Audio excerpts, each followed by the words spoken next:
Hello guys, welcome to Online Web Tutor presented by Profotech Solutions team. I am Sanjay. Inside this video session guys, we will discuss about create class section and save to a database table. And also guys, if you're a beginner to the channel, then please don't forget to subscribe and keep watching our previous video sessions to get the clear concept about Laravel Admin Panel Development tutorial. So if we back to browser, inside as we have discussed that we have made a section for add section. And if I suppose save this form, basically it is saving the form by using get request and the values not going inside our database table called DBL class section. Basically we are going to save the data of add section means class sections to our class section table. As we have only 5 rows inside this table, if I press submit, no data will be inserted inside this table. Obviously because we have not coded any code for that. So inside this video we are going to save this form by the help of some data with some validation to our database table. So how can we achieve that? Back to editor. First of all, let's open up the controller which is responsible to open up that file, and this is something called class section controller. Inside this class section controller we have a method called add school section. Basically this is the file. Go to resources folder. Inside views folder we have a file called add section, and this is the file. Inside this file, if I scroll down, this is the form. So by the help of this form, actually we are going to insert our data to the class section table. So let me change or add some of the more attributes inside this form. So firstly we have to set about the method. So it not be get, it should be post. Okay, and also we have to pass an action parameter to redirect into some URL to save our data. So inside this action I'm going to pass our name route.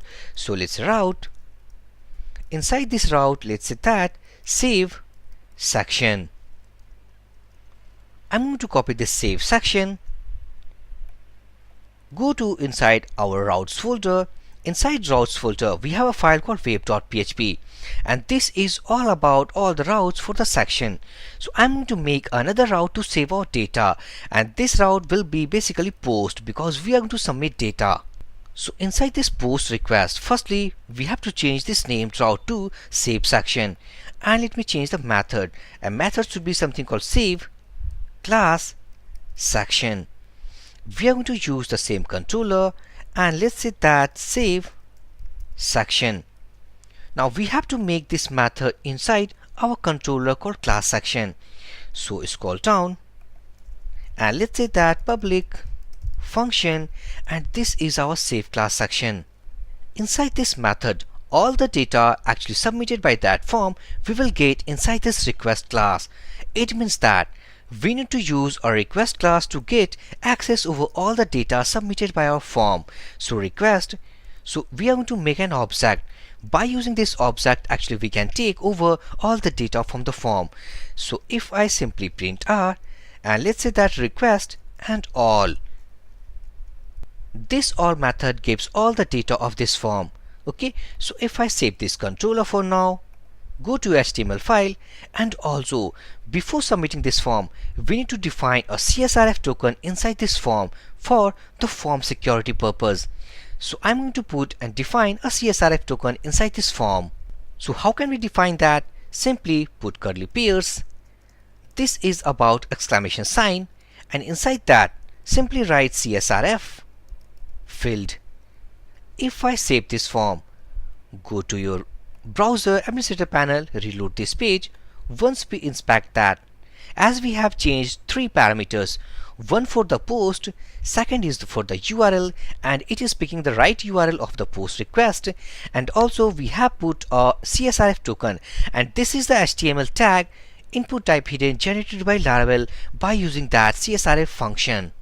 In Laravel, basically we have 2 ways to define our form, either by using this HTML tag by putting the CSRF function inside this form, or in the second way we can use the Laravel HTML helper. By using HTML helper we can use the form class directly inside our HTML elements. So back to editor. So we are going to save this data to our this controller over this method.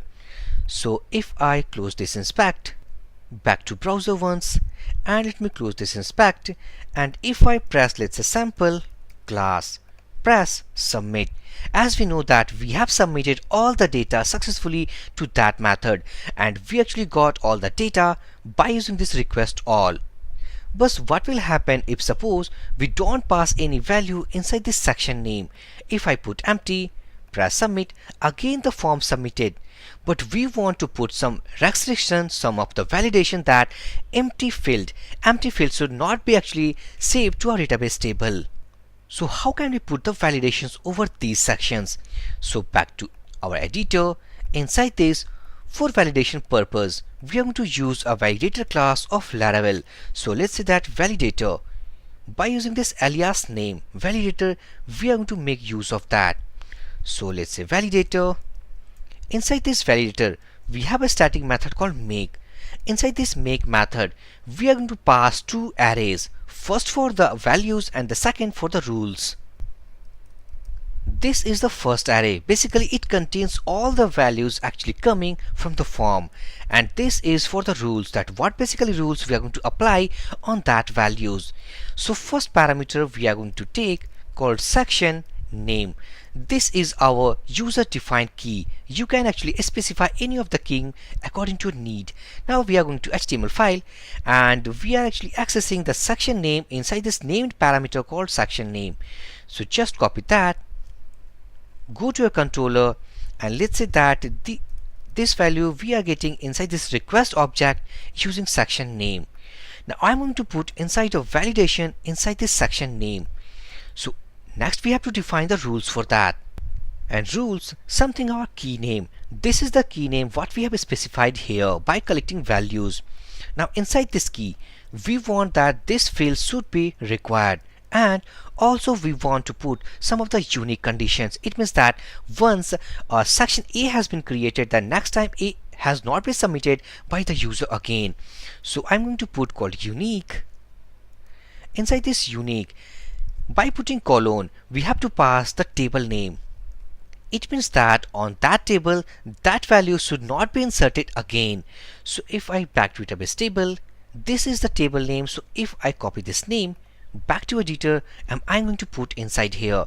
So we have applied two rules, two conditions over this field, means section name. It means that section name should not be empty, and also the valid or a unique value for each request. So let's store all these validations inside our validator variable. By putting this, copy this variable name. Next we have to check about that this method actually fails or not. It means that the form has been submitted or we have some errors. So let's say validator, we have a method inside that, and this is something called fails. By calling this fails function, actually if suppose we have some error, that it will be redirected inside this block, else all the conditions will be satisfied, like it is not empty and also it contains the unique value, then this else block will be executed. Firstly, let's talk about the errors. So in that condition, by getting error, we need to return. Let's redirect. We are back to our HTML page, something called add section with errors. So let's say with errors. Now, and also with input. Okay, this is something called input. Now inside this errors, this is also a function. Inside these errors, we are going to pass this validator.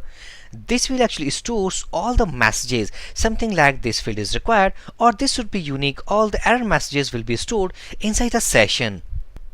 Next, we need to redirect on the page something we have called add section. This is the route we are going to use. So if I copy this add section, go to controller, so on getting any errors, we need to redirect on this URL, means in that.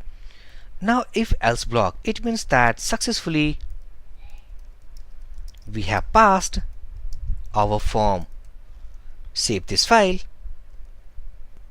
While getting any errors inside this block, basically Laravel will make an error message back. Inside that, all the error messages will be stored. So how can we get over all the messages? Back to HTML page.